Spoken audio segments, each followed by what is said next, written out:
Hiya. So tonight I'm filming about the final part of the Isleworth Coal Company wagon that I've been doing.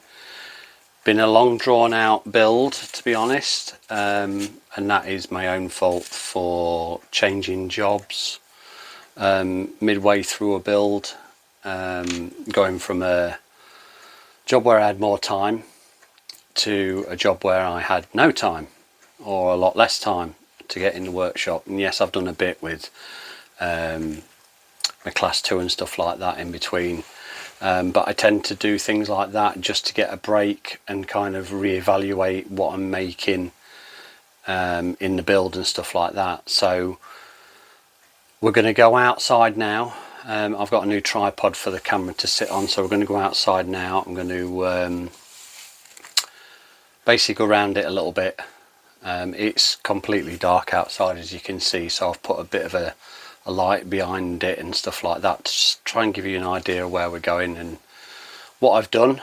And yeah, so I've already sent a picture off to the new owner of it. He's quite happy, so yeah, well, let's go through it.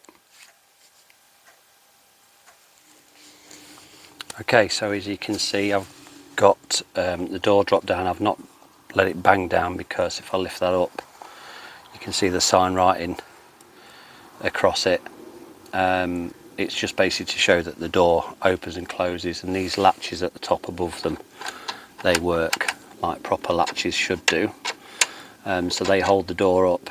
I'm quite careful. I don't want to bang it shut because there's the door bang and the sign writing's right in the middle of it.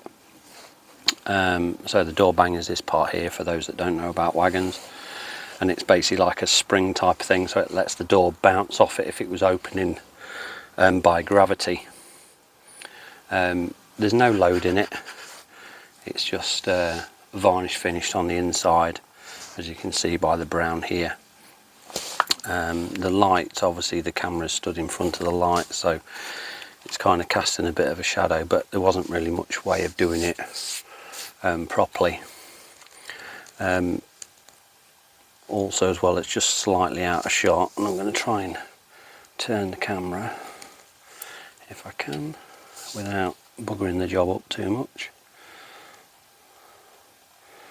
I'm connected to my King's coal wagon, which has got cobwebs blowing off it because it's been stood, it's not been used for quite some time. So yeah, so that's the door that works on there. I'm just going to close it up a second so we can get a better view of everything that's gone on. I'm being very careful not to scratch any paint off, because there'd be nothing worse now than saying, yeah, your wagon's all done and I've scratched the paint off it.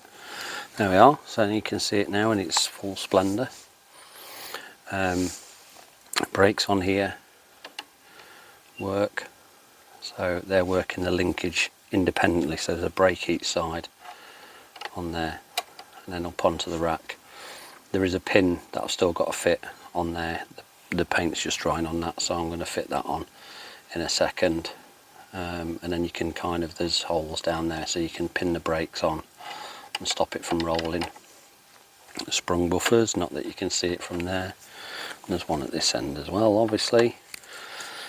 PMP springs, so if I take the weight off it or put a bit of weight on it, you can see it working there. Now I found with my King's Coal, and if I turn it, I don't want to make it about the King's Coal wagon, but it gives you a good example. Let me just adjust that a bit again. So if I turn it and angle it like so, if you look at my spring on the King's Coal, it's nearly flattened out on a PMP spring. Now the funny thing about that is, and why it's like that, and why this one isn't, is I loaded the King's Coal full with real coal. It does say on PMP's website about those springs that they're not meant to take any severe weight, but I wanted to see how much weight it could take before that spring started to flatten out. bugs trying to get on it, before that spring flattened out, or what happened to it when it got warm in the summertime, sat out on the track and stuff with weight in it. And as you can see, it's not flattened itself out, there's still deflection in it, but it's sitting lower than this one, which is obviously brand new springs and everything. So you can put a load in them, but I found that if you put a lighter load in them, or a fake load, these are not made for passenger carrying. That's not the intention of why I build them. I build them so they are scale stock, and they make up a very nice looking rake of wagons. So yeah, be wary of that if you want to put real loads in your wagons. My next build, that will be for me, I'm going to do a proper leaf spring and temper them. I might replace the King Coal springs as a experiment of that first, because I've already had a full coal load in it, and with the King's Coal it's got dump doors in the inside in the bottom, whereas this one hasn't. It's just a plain bottom, you know, so I didn't overcomplicate things. So I can dump coal out of that one if I wanted to, out the bottom of it. I can also obviously pour it out the side the same as this one, because it's got a working door on the side. But yeah, I'm going to replace those springs first with proper leaf springs, temper them, obviously set the ride height first before I temper them, and then see how it handles them with a proper load in it. I think, to be honest, it'll work like a full-size wagon will do. So yeah, so there we are, all finished. Happy days. Oh, we're just going to go back inside into the workshop now, and yeah, I'm bloody happy with that. It looks fucking smart. Pardon my French.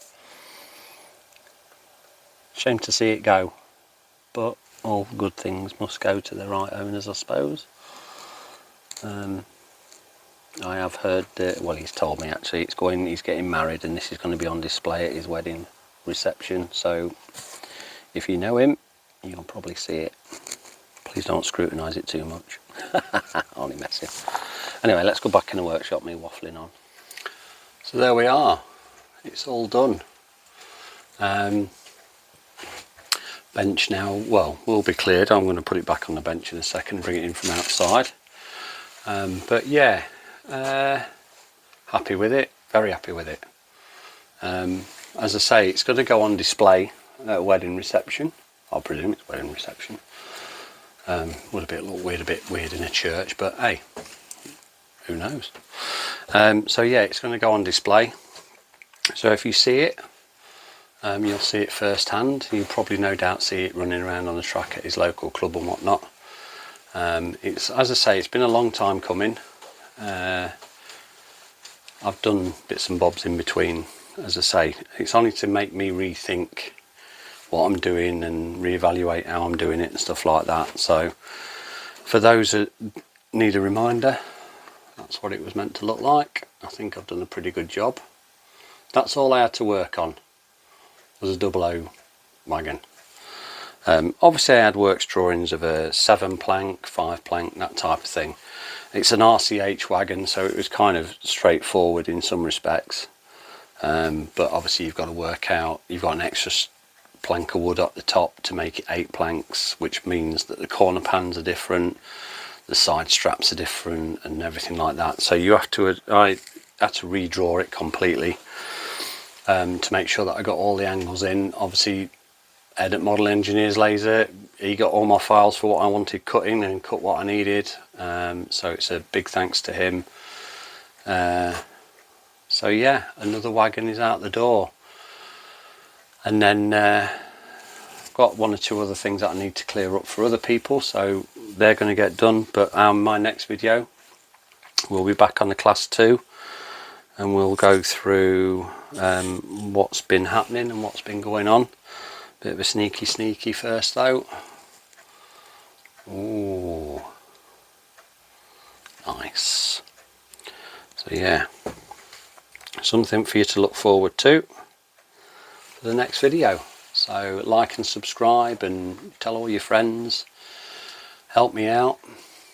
As I say, I just do it for sharing knowledge with other people really. I don't do it for internet fame or anything like that. It's just to help wagon builders build wagons in our scale.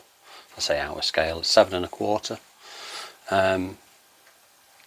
And you know, if something crops up in your build at home that you know you're not quite sure on, just fire me a message and we can cover it in a video if you wanted to,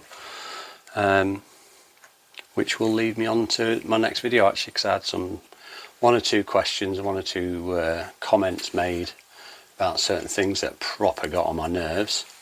But we'll cover that next time. So thank you very much for watching. It's a short but sweet video tonight because it's very late and I need to get some sleep before work tomorrow. So thank you very much, and I'll see you again.